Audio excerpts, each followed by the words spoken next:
Assalamualaikum warahmatullahi wabarakatuh. Kembali lagi kita di pertemuan kedua di pelajaran IPA. Dan di materi kedua ini yaitu tentang klasifikasi makhluk hidup. Silakan simak baik-baik video berikut ini.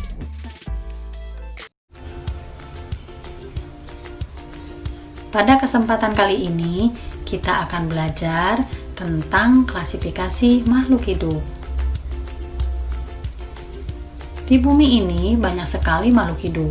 Untuk mengenali dan mengamati sekian banyak makhluk hidup tentu sangat sulit.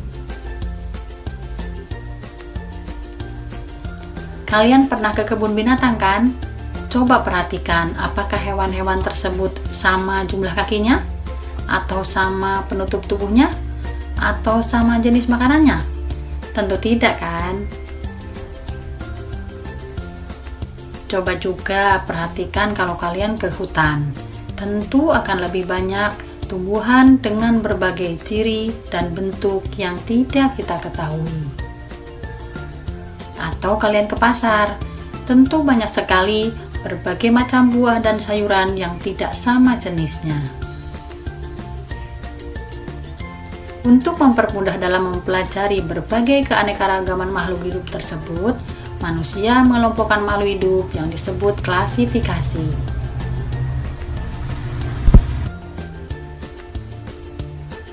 Klasifikasi adalah suatu cara mengelompokkan makhluk hidup berdasarkan kesamaan ciri yang dimiliki.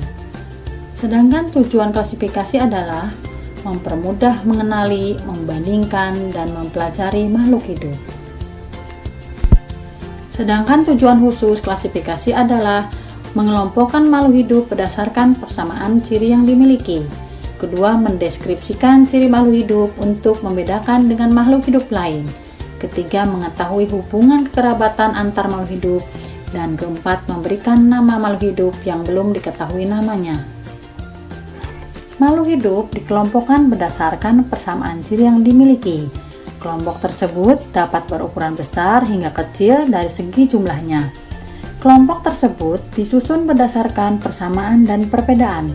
Makin ke bawah, persamaan yang dimiliki anggota dalam tingkatan klasifikasi tersebut semakin banyak dan memiliki perbedaan yang semakin sedikit.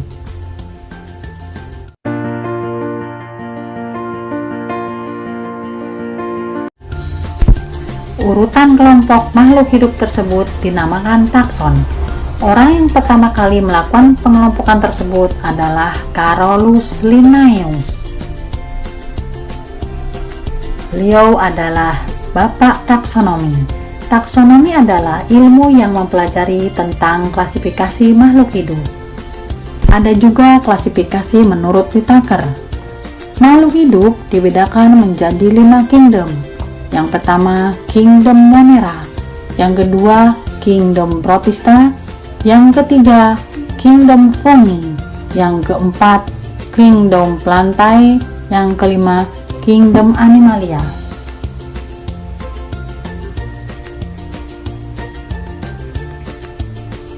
Ciri-ciri Kingdom Monera atau Kerajaan Monera yang pertama adalah tersusun atas satu sel atau uniseluler.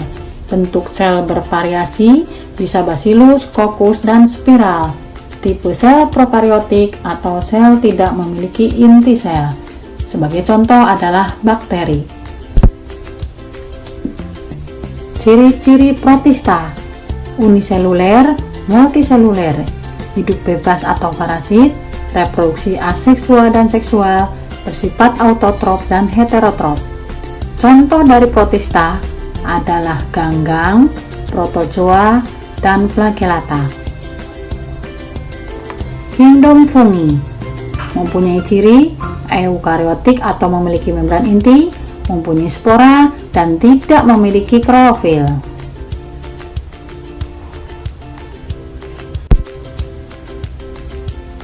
Kingdom plantae atau tumbuhan dibagi menjadi 3 kelompok besar. Yang pertama, tumbuhan lumut Bryophyta, yang kedua, tumbuhan paku Pteridophyta, dan ketiga, tumbuhan berbiji Spermatophyta. Contoh tumbuhan lumut adalah lumut daun dan lumut hati. Contoh tumbuhan paku adalah suplir dan paku ekor kuda. sedangkan tumbuhan berbiji contohnya kelapa, padi, dan mangga. Kingdom Animalia atau hewan dibagi menjadi dua kelompok besar, yaitu invertebrata tidak bertulang belakang dan vertebrata bertulang belakang. Untuk invertebrata dibagi menjadi 9 jenis, sedangkan untuk vertebrata dibagi menjadi 5 jenis, yaitu Pisces, Amphibia, Reptilia, dan Aves. Contoh invertebrata atau tidak bertulang belakang adalah bintang laut. Sedangkan contoh vertebrata atau hewan bertulang belakang adalah kucing dan ayam. Demikian. Nah, itu tadi adalah materi kita. Semoga dapat dimengerti dan dipahami ya. Dan ini ada tugasnya. Tolong dikerjakan dengan sebaik-baiknya. Wabillahi taufiq wal hidayah. Wassalamualaikum warahmatullahi wabarakatuh.